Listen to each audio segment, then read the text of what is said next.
8 Mart Kadınlar Bayramınız mübarek. Sizlere hediyemiz gül çiçek. Bizim aziz hanımlar bayramınız mübarek. Çöhrenizde her zaman tebessüm görek. 8 Mart Kadınlar Bayramınız mübarek. Sizlere hediyemiz gül çiçek.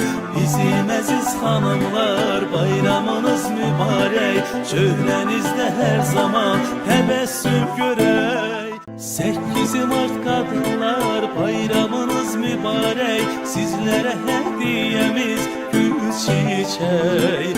Bizim aziz hanımlar bayramınız mübarek. Çöhrenizde her zaman tebessüm görek. 8 Mart Kadınlar Bayramınız mübarek. Sizlere hediyemiz gül çiçek. Bizim aziz hanımlar bayramınız mübarek. Çöhrenizde her zaman tebessüm görek.